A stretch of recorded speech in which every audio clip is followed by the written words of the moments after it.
So welcome everybody to our meeting of the Victoria chapter of the Australian Academy of Liturgy.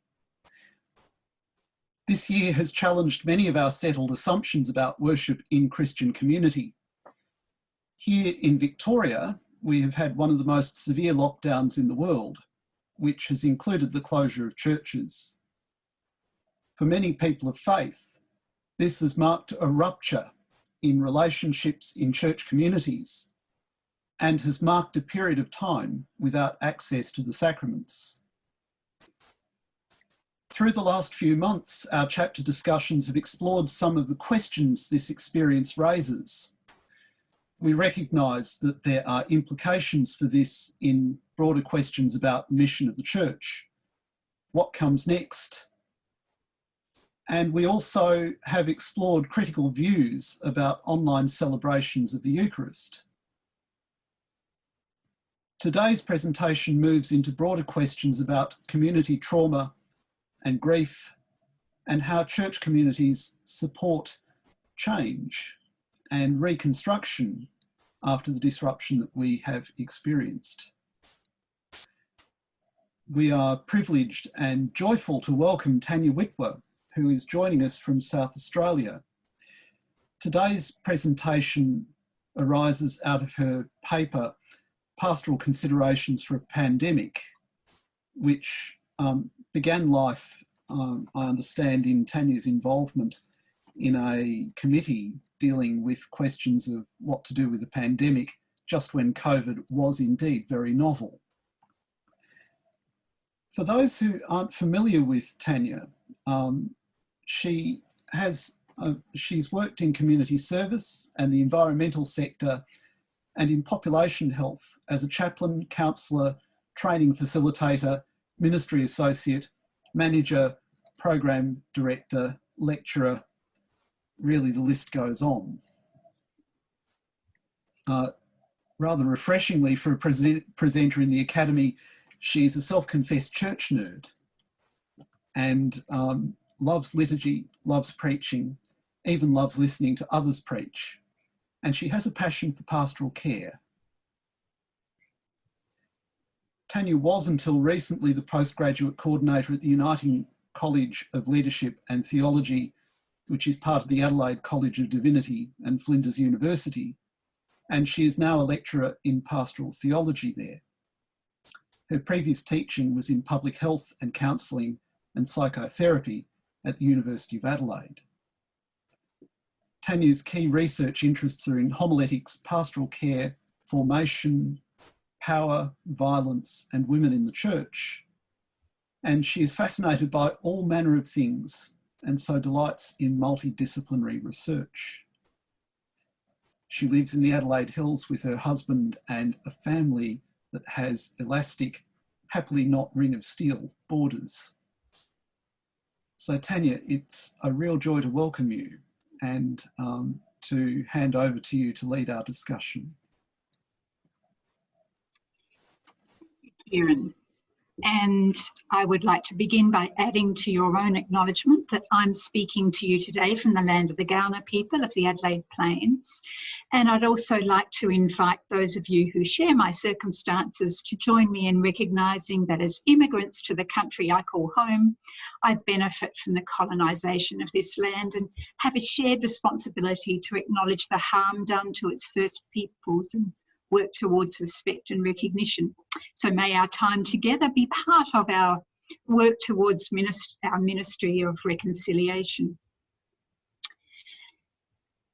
And the reason that I have such a broad and probably shallow CV is, as probably applies to others of you, being a woman called to ministry in a church which will not ordain her. I'm a member of the Lutheran Church in Australia. So, first question, that of context. We have people online today from a range of different contexts regarding COVID. Here in South Australia, it almost feels in many places like business as normal, everything's resumed, People are resentful that they can't have coffee or have just started having it anyway and finding ways around the restrictions, while many of you have not been able to meet for worship face-to-face for a very long time, and there are others that where face-to-face worship is possible but not recommended, and some who are entering lockdown again after a time of no lockdown. So many and varied contexts, and that's great because it means that there's no way in the world I can claim to be an expert on you and your situation and the context you find yourself in. And I always think that's a good thing for me to know. Before I go any further, I would really just like you to have the opportunity to share with each other how you're travelling. I have 2 questions that I'm hoping you can talk about just for, I don't know, 4 minutes in breakout groups, small breakout groups. How are you travelling and how's your faith community travelling? So Kieran, I leave it with you. How are you travelling? How is your faith community travelling? Great. In one moment, you will all be assigned to a random breakout room. At that point, everybody can unmute.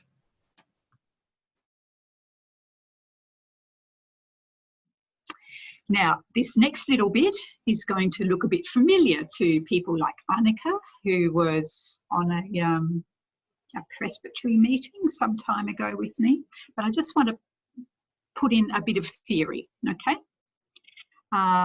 So I should share my screen and find my PowerPoint. Here we go. And that is, yeah, that's on full. Click, click, click, click. So, just organising myself a bit better here. When I think about liturgical and pastoral responses to COVID-19, I particularly think about how liturgy is a dialogue between God and God's people with worship of the living God at its heart, and it's mutual and relational, you know, with the awakening of the soul, for healing, for forming, for evoking, all of these kind of things. Also very aware that MINS 300, providing pastoral leadership in a pandemic, probably wasn't on your seminary schedule. So few of us had actually rehearsed for the pastoral challenges of COVID-19, but for those of us that were blessed to have a theological education, a ministry education, the foundations for responding appropriately were present there in what we were taught, that, you know, that all pastoral leadership takes place in this multi-layered context which changes over time. Well, just more change. Back when lockdown first started, I had a look at the literature so that I could try and learn what I could. I could predict what was going to happen ahead. And the literature says that the disasters which have the greatest impact are those which have the loss of and threat to life, that are broad in their impact, that have serious and ongoing financial implications, and I would add a 4th one to that, which is about duration. We've been living with uncertainty regarding so many aspects of our lives, and in some places a real and genuine threat to self and those we love for an extended period. And while we can hope for a vaccine in the middle of next year, we just can't predict what's going to happen even for a year ahead. And the phrase collective trauma is one which is used to describe that, well, Erickson's quote, something like a blow to the basic tissues of social life that damages the bonds attaching people together and impairs the prevailing sense of communality. When I had a look at the book Pale Rider by Laura Spinney, written a couple of years ago before most people were contemplating that a pandemic might be happening soon. She wrote how after the 1918 Spanish flu, unlike other disasters, there was much less of a fear of the disaster pulling people together. The pandemic tended to isolate people much more. The impact on individuals tended to be much more uneven than for many disasters, so separated people rather than brought them together. I think probably for you, as for me and my community, initially there was this real sense of coming together, all in together, great flexibility, resilience, but that's dropped off over time. And how we respond as we move forward will really depend on whether the changes that happen are changes towards vitality and life or decline. Now, with collective trauma, even though it's collective, it's not the same. Individuals are very different in how they have been affected by it, whether that's because of external reasons or because of who they are and the way they individually respond. So local conditions are different from one area to another. There's generational differences, there's occupational differences, and of course, as I said, the individual response.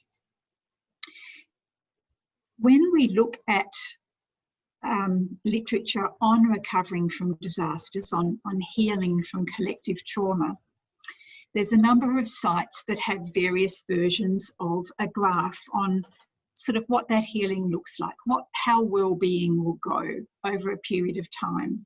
This is the one that I put together back in March, drawing on what I knew of other disasters. And the thing that's really important is this little bit here is the disaster time. Now, for Victoria, quite a few bumps along the way there, but even in South Australia, definitely in the UK, still we're in this phase, which is actually the impact phase. The impact of COVID is with us until there is a vaccine. And we now can treat it much better, so that's improved. There is a sense in which the economy in some places is starting to stabilise, but there are individuals within that economy who are now at the point of losing homes, losing livelihood. So still very much the impact phase. When we come out of the impact phase, there's initially this a bit of a rise up. Everyone's morale improves. This happens too, even within this impact phase, say Victoria coming out of lockdown, the possibility for those that haven't been able to of church face-to-face is going to be a bit of a euphoric sense, but it's very likelihood that will drop again. And certainly once we're really completely out of COVID, we can expect quite a disillusionment, quite a drop in emotional well-being and morale in churches. And then a long, slow time of working through grief, working through change, finding what the new normal, if there's such a thing, is, reconstructing our communities, our congregations, working out who we are, who we want to be, and to use some words from Michelle in the chat earlier, the assumptions that we hold about worship and Eucharist traditions and how they will play out then for the future. Now, the time frame that I'm looking at over this is something like 5 to 10 years. With a normal disaster, we're always looking at least a 5-year time of healing. This one, because it's been so erratic and the length of the disaster is so much longer, I would anticipate at least a 10-year timeline till we reach this kind of reconstruction, reinventing ourselves time. Oh, and yeah, that's the URL for the article that I wrote in Stimulus magazine on pastoral considerations for a pandemic. In that article, I drew on a group of experts in recovery after a disaster who came up with 5 key principles for enhancing individual and community mental and emotional and spiritual health following a disaster. And this is immediate to midterm. You'll probably look at the list and think, well, actually that applied for the first month or so, not sure how much it applies now. I'm going to say it still has application, but how we respond to it changes as the time frame, as the circumstances change. But we're still very much in not even midterm, we're still in the early stages of certainly of recovery and healing from the pandemic. So the 5 key principles are promoting a sense of safety, promoting calming, sense of self-efficacy and collective efficacy, connectedness and hope. Now, sense of safety, well, we have plenty of resources within our sacred texts about safety, the kind of images that we have there.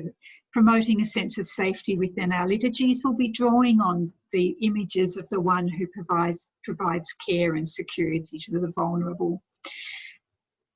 Some of the risk mitigation strategies that we need to put in place, and that are in fact about promoting a sense of safety, also break down links between people. So really looking forward to coming together for those that are still in lockdown, and then find that 1.5 metres is not a kind of distance for a good connecting conversation, that not being able to have a cup of tea is just, something's wrong, something's not quite working here, that seated, dotted all over the sanctuary just doesn't feel right. And because of that, there's increased anxiety about each other. And so part of promoting a sense of safety is assisting a sense of communication so that people know what's going on for each other. And so perhaps this is a time for, within liturgies, perhaps drawing on people making their faith statements within the congregation. As for people who have been worshipping with Zoom, recording, there's often been more people involved, more participants in leadership. That might actually continue to contribute to a sense of safety, a sense of community. Promoting calming, very close to that. The things that we did early on in the pandemic, more silence, more candles, simpler liturgy, those are things around promoting a sense of calm. What does it mean now? I'm asking that question rather than providing an answer. Promoting a sense of self-efficacy and communal efficacy, whether it was because we needed the people who had the tech skills, whether it was because intuitively we knew that people needed to be active in terms of leading community worship. In many places there were more people taking a role in leadership. Right back at the beginning, there was many places where the person who was in leadership instantly became a one-man band or one-woman band. And if that hasn't been addressed by now, that's a key consideration at this point. Moving away from any kind of narrowing that happened to giving space for the whole Christian community as the body, interdependent, working together, where community initiative and participation is happening, because that is absolutely crucial to the ongoing healing in the community. And promoting hope. Don't need to say much about, promoting connectedness. Okay, big one. During lockdown,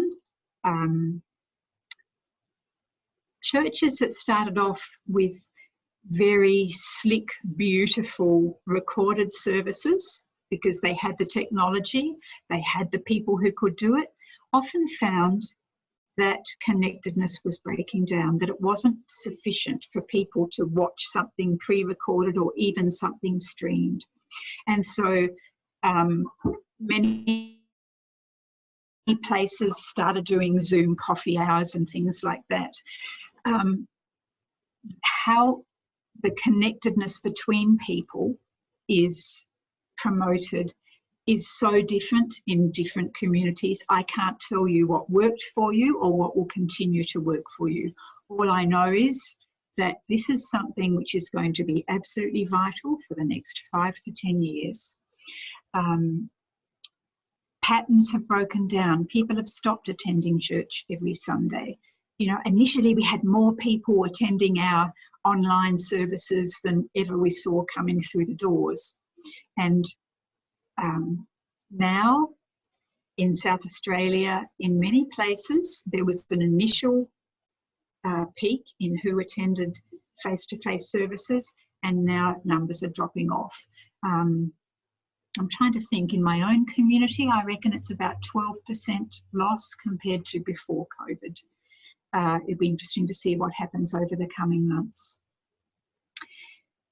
And in promoting connectedness, I think about all the cool things that happened during lockdown with, you know, teddy bears in windows, with pictures of people on church doors saying, you know, the community is still here. We're not in the building, but we're still here. The interesting things that people were doing around connectedness. Promoting hope, I already said, I don't need to say much about. That's our job. Our core business. For those that understand, they're known by God. Hope resides outside of our helplessness, and that actually is a more healing thing than people who look to their community to provide the hope. Our hope's bigger than that. Our hope is more powerful than that. And in addition to those 5 key principles, I always want to add self-care. At this time, all over the world, worship leaders are exhausted, totally fatigued. For some who are just thinking about perhaps a chance to worship face-to-face again, maybe there's a momentary rise in how they're feeling, but it's felt like there's been increased expectations on those who are leaders of faith community. A whole lot of adaptation that we've had to do. People are exhausted, so self-care is really important. When I think about people who are worshipping within the sanctuary, needing to find different ways of being for the current normal. I love the every alternate pew with a nice sign thing that came from a Baptist church in America. Interesting ways that people are managing to keep safe within worship. The fascinating attention again to ritual washing of hands, masking up during the first of the acclamations in the Eucharistic prayer. Interesting additions to, or different ways of seeing to our liturgical practice. One of my students wrote to me last week, I'm reading, it's going to take a decade to work through all the implications of the pandemic on people. I don't know what your church is like, but people's attitudes towards church has changed. Attitudes were changing already. It simply accelerated the processes. It doesn't worry me. However, it does mean we're having to constantly evaluate how we do church. That's what's taking the time and the energy. But the church here continues to be known in the community, so that's all good.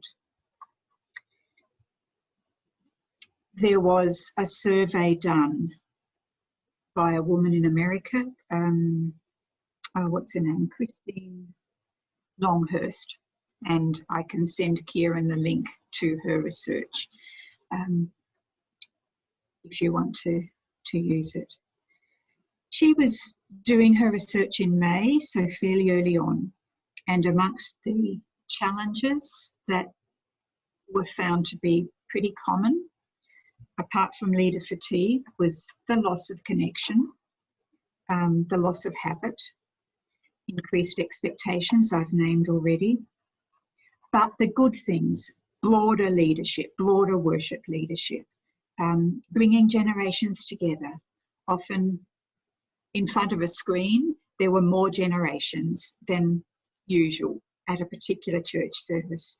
Increased participation, so many places, particularly those that were using interactive means like Zoom, more immersive elements to worship. And here in South Australia, there are people, certainly in my congregation, who are really missing that.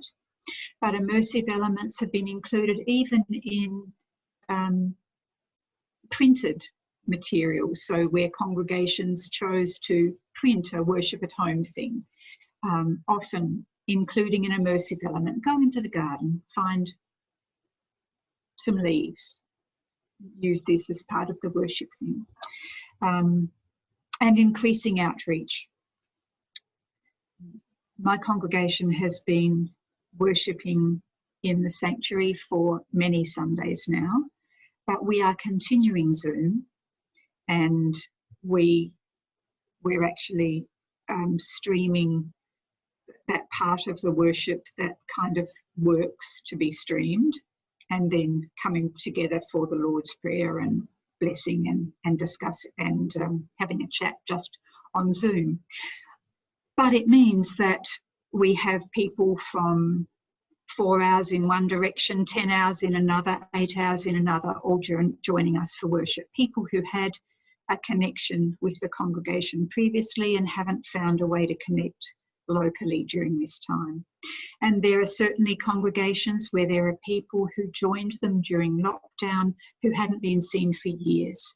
There are people who have mental health issues who have found coming online to be much safer. And we have a couple of them joining us by Zoom rather than coming into the sanctuary. So rather than missing many Sundays because their anxiety is just too high or their social phobia, they're joining us every Sunday. There have been some really good things. There's been renewed creativity, a increased breadth of creativity around worship. People have adopted new technologies, resiliency, new rhythms. Many ministers finding actually they quite like being able to sleep in a bit on a Sunday morning. And looking ahead, some of the things that we predict are that virtual forms of worship are here to stay.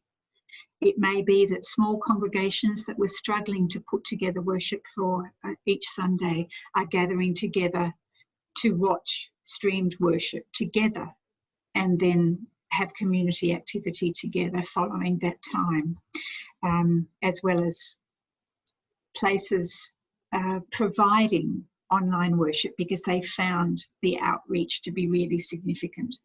Adelaide West, which is a church just behind me here, are finding, I think she said 200, no, probably more than that. But anyway, huge number still watching their streaming each Sunday. God's doing a new thing. We're not sure what it is, but it's exciting. We've certainly all learnt together the church is not a building, the church is the people. And one of the things that many people have found while they were in lockdown, they were doing simpler services, shorter sermons, and more congregational engagement. And my question about that is, what have we learned? What will we hang on to? How will this time of lockdown give us ideas for how to move forward? And just one other thing that I want to comment on before I hand it over to small group discussion. One of the things that has particularly affected me has been funerals during this time. We had been at a time where more and more families of our older members were not associated with the church, and were starting to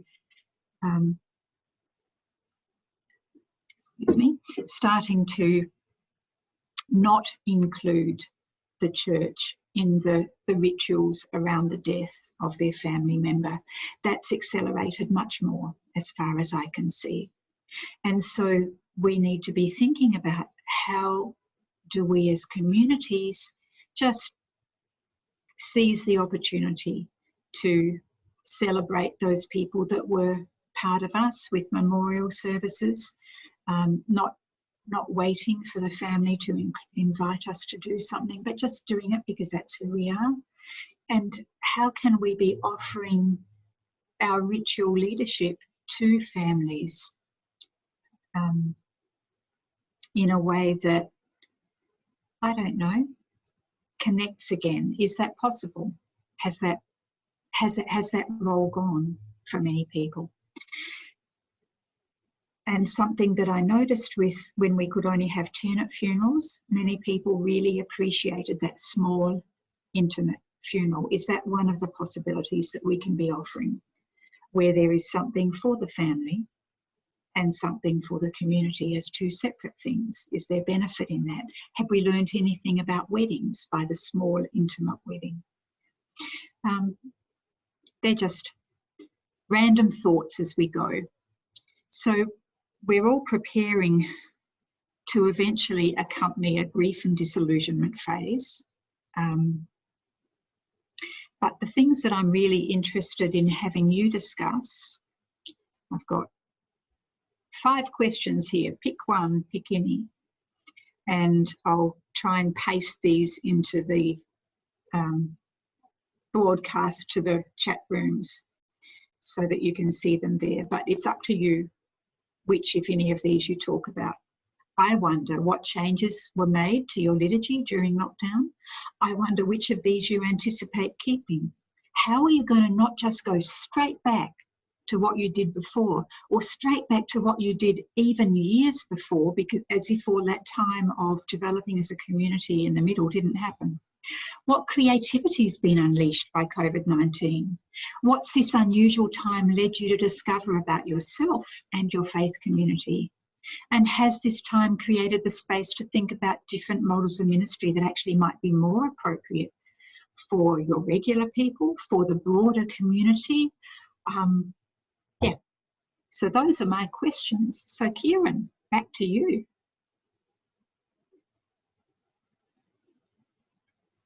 Okay, for this breakout session, I'm going to put you into smaller groups. So I will try and make sure that the maximum number of people in a breakout room is 3, because there's a lot to discuss. The breakout rooms will close automatically after 6 minutes. So you better choose 1 or 2 questions, not try and answer them all. And I'm mindful that we are due to complete our meeting at 6 o'clock Melbourne time. We may run over by 10 minutes or so if people wish to continue. However, we do need to be mindful that we have given 6 o'clock in Melbourne time as our finish time. So for the next 6 minutes, please do discuss vigorously.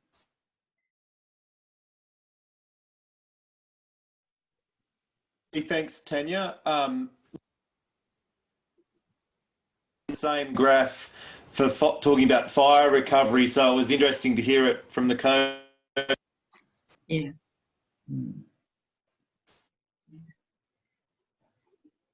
Matt, somehow you've been muted again. I don't know if you muted yourself or if it happened automatically. Okay. But yes, it's the thing that has been really obvious is that we can learn from fire recovery. The key thing is that with a fire, even those that go on and on and on and revisit, there is an end point, and it's been a much quicker end point.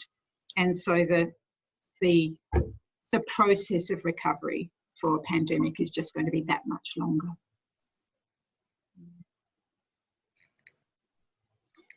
Are there any other reflections that have come from your breakout discussions Please feel free to unmute yourself, and if you want to speak while someone else is speaking, please use the chat to raise your hand virtually. Kieran, we were reflecting, we've had some lovely reflections in our group, but one of the things that I noticed from my own personal experience, that because Catholic worship is very much priest-centred, we've often felt like that we've missed the opportunity to encourage people to be lay leaders of prayer. And I would love them to actually discover the riches of, the prayer of the church, morning and evening prayer.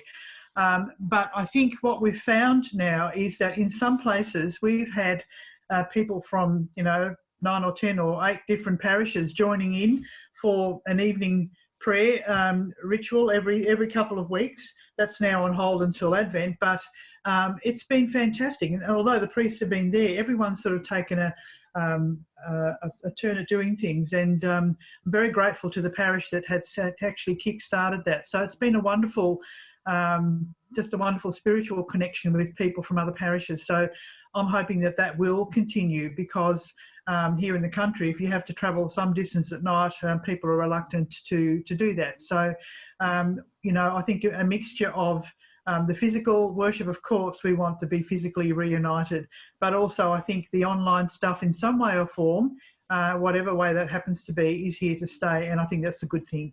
Yeah, and the collaboration is so much easier, which is wonderful. Anne, were you going to say something, or were you just... No? Howard Harris makes an interesting point about endpoints and closure. I wonder, Howard, if you might say something a little more about that. Well, I was just thinking, I came in as we were coming back from the breakout rooms to, I think, an exchange between you and Tanya about learning from fires. And there was a comment about after the fire there is an end point. And for a moment I saw that the fire has gone and your house is destroyed or whatever it is, and that is an end point.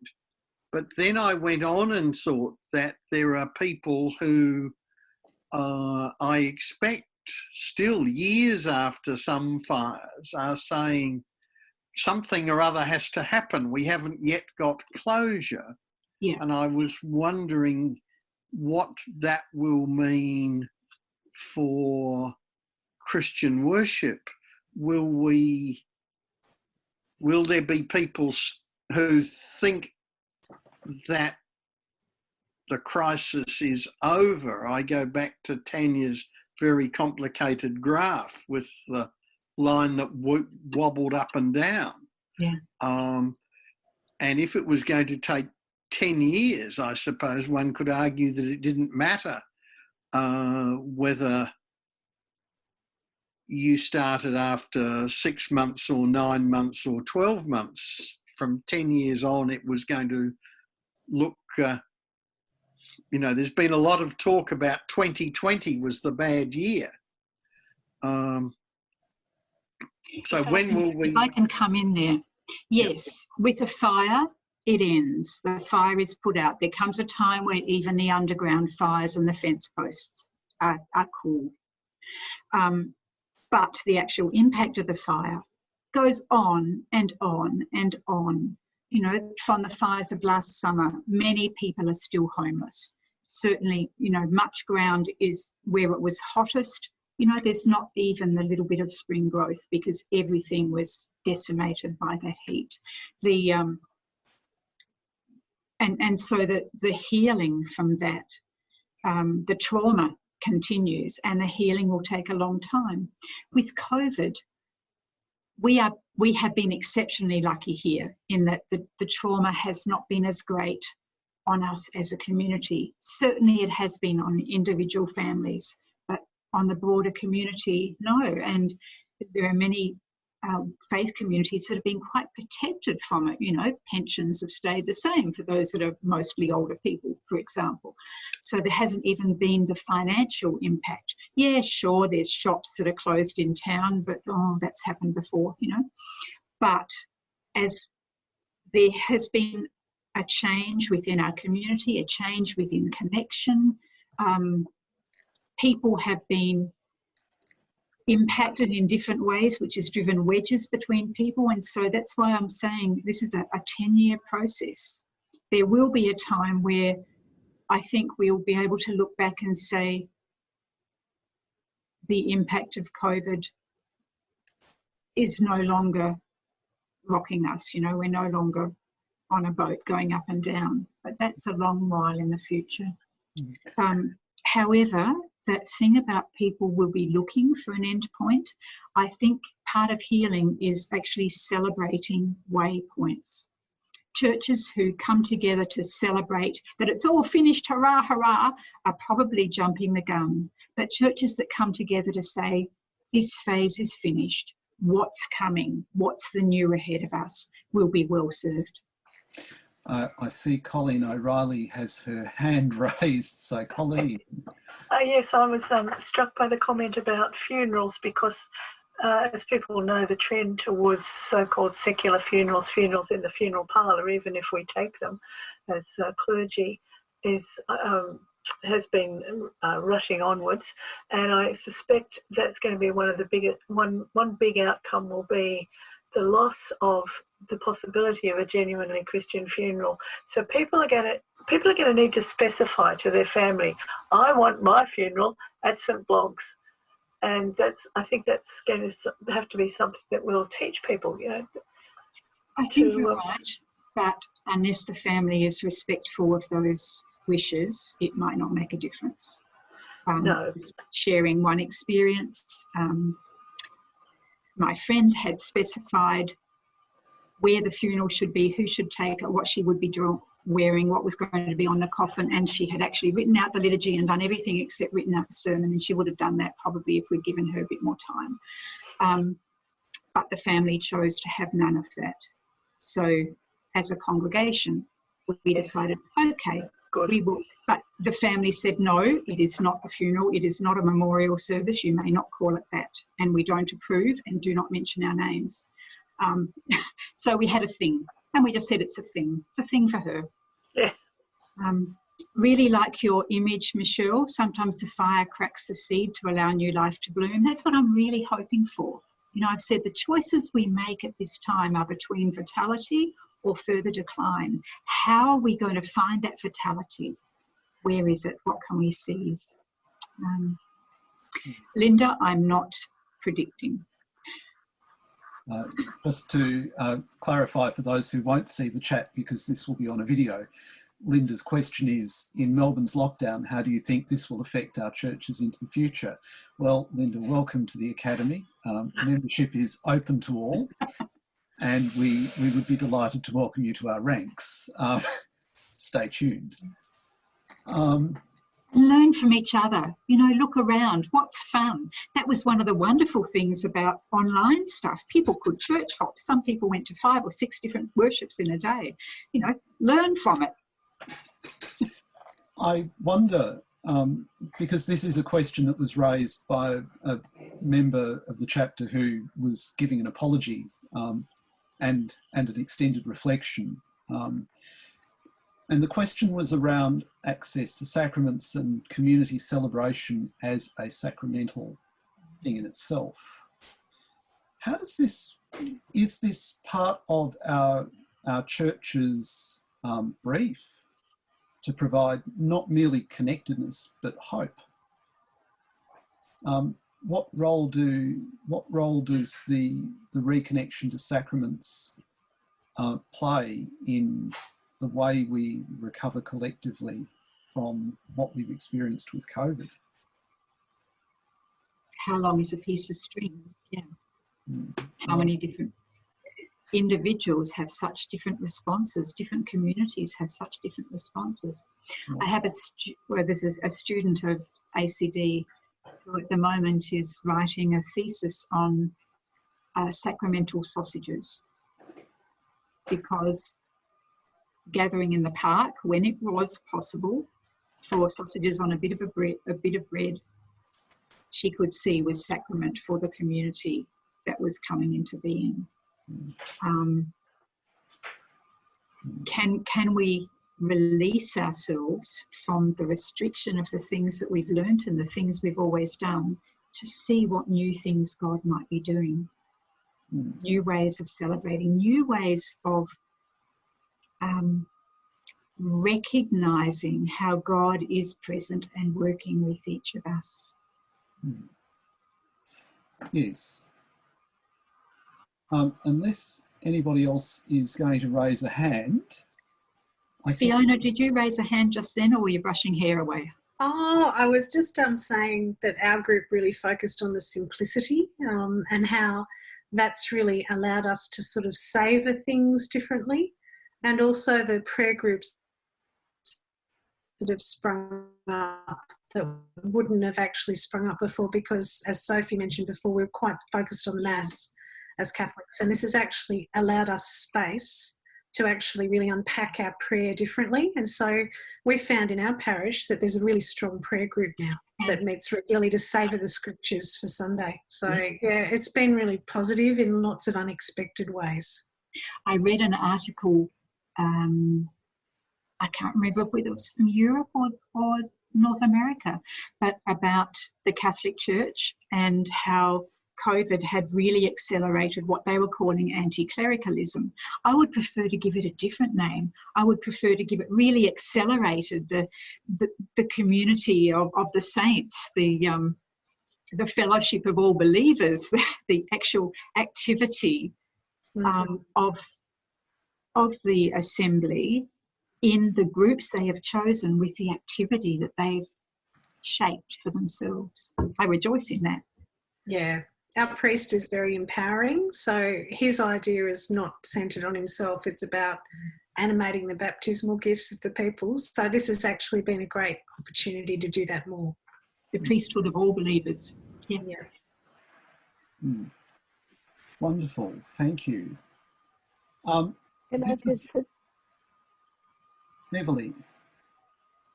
I was just going to say the one obvious comment just to make, but it has been brought up in other places, is the fact that we've been experiencing church on Zoom face to face. We can see everybody. And when we go back into our buildings, while we've been 10, we've been in a semicircle, we can still see each other. We've still got that. We haven't got physical contact, but we've got eye-to-eye contact. But when we go back into our pews, because we're getting bigger numbers, we're going to be behind each other. And it's going to be interesting to see what dynamic that brings in a time when we can't touch in the way we've always known. We can't face each other in the way we've always known. There were people in my congregation who found it really hard to be looking at the back of people's heads again. And of course, there will be added rituals around masks, face shields, hand sanitizer.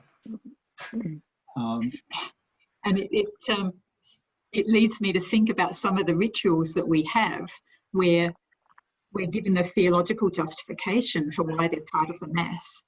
But you look at them and you think, I wonder if this came into being during a plague, you know? Yes. This seems like a good time to draw our discussion together. As I say, we're mindful of time and that people have committed to be with us till the scheduled finish time. Firstly, I want to say thank you to Tanya for leading us in such a fascinating and wide-ranging discussion.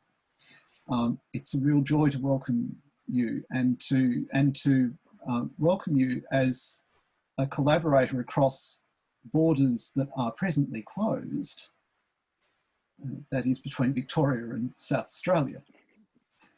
We do, however, look forward to the opening of borders very soon. Before we finish, there are two things I just want to make sure that we note. Those of you who knew Maria George will be saddened to hear that she passed away a few weeks ago. Maria was a well-loved friend and colleague to many in the chapter here. She worked for a very long time as a pastoral associate in Catholic parishes around Melbourne and had an influence that extended beyond Melbourne itself out into the broader Catholic Church in Victoria. With the concurrence of our members, I will make contact with her family and pass on our chapter's condolences and to let them know that we have remembered Maria in prayer at our meeting tonight. The second thing, which is looking into the future, builds on our conversation today somewhat. The Victoria chapter was due to host the Australian Academy of Liturgy National Conference 2021, which was deferred for 12 months and so is now the Australian Academy of Liturgy National Conference 2022. When we made the decision to defer the meeting, we undertook that we would hold an online national meeting, and this will be happening for one day only on Saturday, the 16th of January 2021. It will be an open space technology meeting which will be convened by our very highly esteemed friend and colleague in the chapter, Nathan Nettleton. You will be able to join by Zoom. Obviously, the process will be made clearer to those who register. It will be a long meeting for online standards. We will be starting at 11 a.m. and running to 5 p.m. Melbourne time, that is Australian Eastern Daylight Savings Time. The meeting is to discuss a question: what has COVID revealed about participation in Christian worship and community? There is an opportunity for people to participate by submitting papers, which can be given as video submissions, which will be published on YouTube prior to the conference and made available afterwards. And for Academy members, of course, we know that an important part of our national gatherings is convivium. I think actually for some people that's the main purpose of coming to conferences. And so we will be holding convivium in the evening of Friday the 15th of January 2021, and that will be held by Zoom in the evening so that we have that social time and connectedness. And I think there's even talk of using breakout rooms as a kind of academy speed dating, get to know you kind of thing. So registrations are currently open for that. Please look us up on Eventbrite. There is a modest cover charge just to cover our expenses for the technology involved. We hope that many people will join us, and please let others know. As we go our way, I'd like to share a prayer that is a blessing from Brooke Prentice, who is the National CEO of Common Grace. Brooke will be joining us at our conference in 2022 as one of our keynote panel. And this is a prayer that comes out of Indigenous spirituality and that calls us to mind here in Australia of how we walk on sacred ground. So let us pray.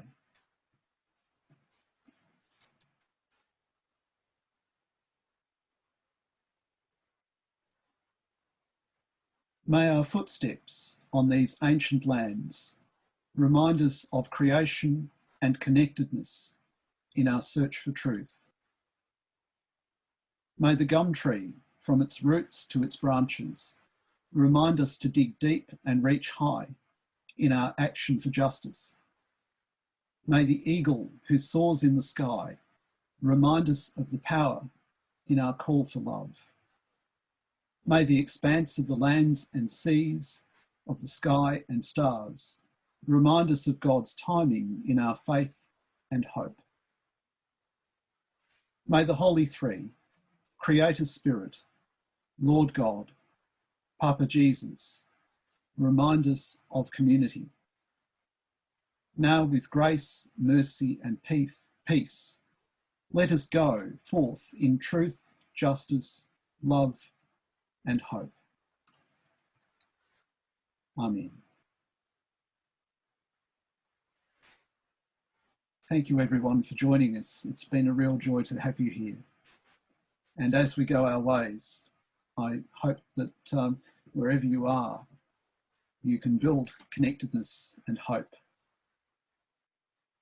And thank you to Tanya for leading us in our discussion tonight and for resourcing us in that task of living together in community.